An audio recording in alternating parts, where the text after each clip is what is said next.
Bienvenidos a Estrategia Televisión. Hace una semana publicábamos un vídeo en el cual hablábamos de la indefensión de las bases navales. Pues hoy vamos a hablar de las bases aéreas. Obviamente una base naval nada tiene que ver con una base aérea. Un ataque a una base naval, destruir un destructor, te puede poner en una situación muy complicada. Por ejemplo, en España destruir un destructor es destruir pues el 20% de la flota de destructores, con un solo destructor. Destruir 10 aviones pues no llegaría ni a ser el 10% de la flota de aviones, 10. Por lo tanto, las circunstancias obviamente no son las mismas y los datos lo corroboran. Pero sí es cierto que igual que pasa con las bases navales, las bases aéreas tampoco tienen una protección especial. Ya no voy a hablar del retén, no voy a hablar de las guardias, no voy a hablar de que el perímetro esté protegido por una simple alambrada que te la encuentras mejores en las cercas de cualquier pueblo de Extremadura. No voy a hablar de eso, vamos a hablar de los búnkeres. Sí que tengo que decir una cosa, y vaya la verdad por delante como siempre se hace en este canal, que no es algo muy típico. Si miramos los países de la OTAN, el tema de construir búnkers no es algo que esté a la orden del día. En Europa tenemos ejemplos, pero son sobre todo ejemplos de la Guerra Fría, no ejemplos actuales. De hecho, para poder ilustrar este vídeo he tenido, y lo estáis viendo en las imágenes, que recurrir a material proveniente fundamentalmente de Irán y de la nueva base aérea que ellos han desarrollado allí, han creado en su país.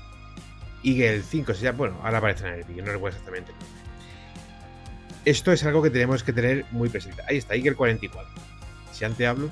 Bien, como estaba diciendo, el tema de la protección de las bases aéreas y de los búnkers no es algo que está a la orden del día, no somos lo único que hacemos esto. Sin embargo, en mi opinión, y ya lo he dicho muchas veces, que el resto no lo haga no significa que nosotros lo tengamos que hacer.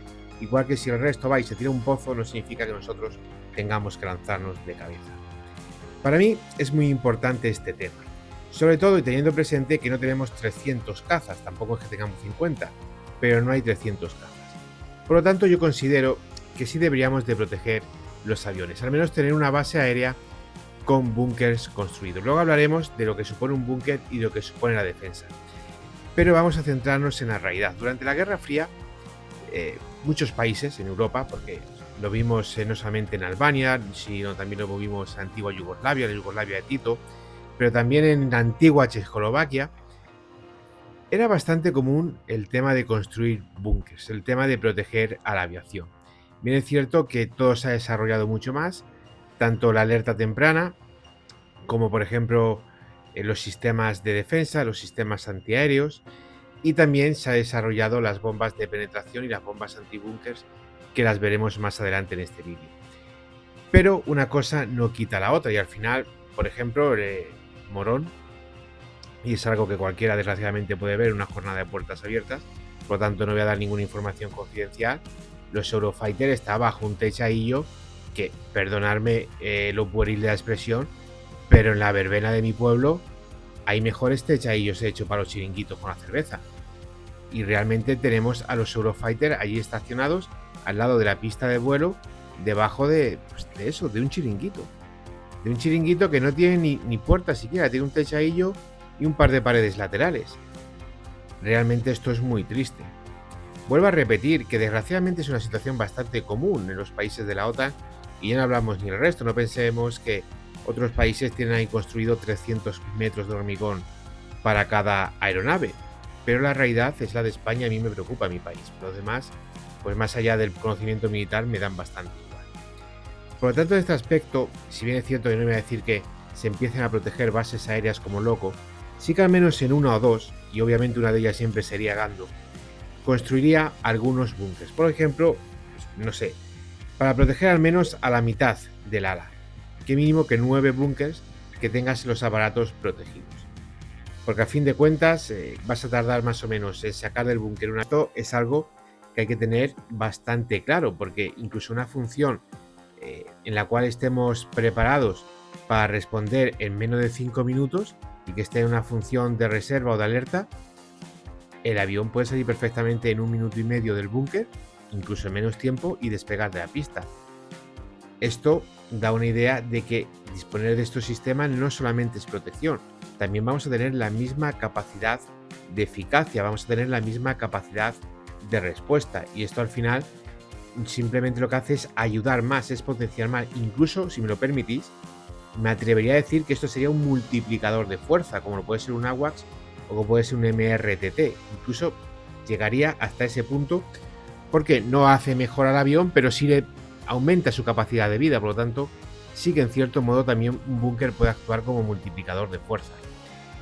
No es común que se construya, de hecho, como he dicho, me he tenido que tirar de material iraní y ahora las imágenes que estáis viendo son de bases de la Guerra Fría de Estados Unidos, de Albania y de Yugoslavia, pero es una realidad que disponer de estos medios sería algo bastante interesante. Por ejemplo, este búnker que estáis viendo ahora mismo en la imagen está construido en mitad del monte, es suizo, ahí lo veis como apenas se diferencia la puerta de entrada y de ahí directamente se sale una carretera y se despega desde una carretera.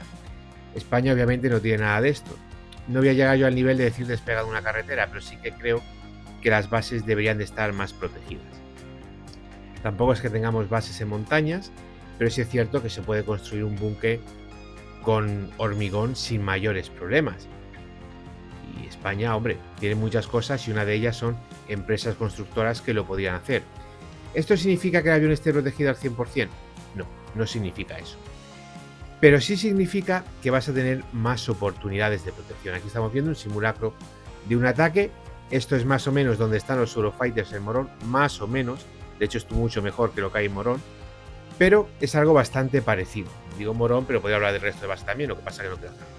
Es bastante parecido.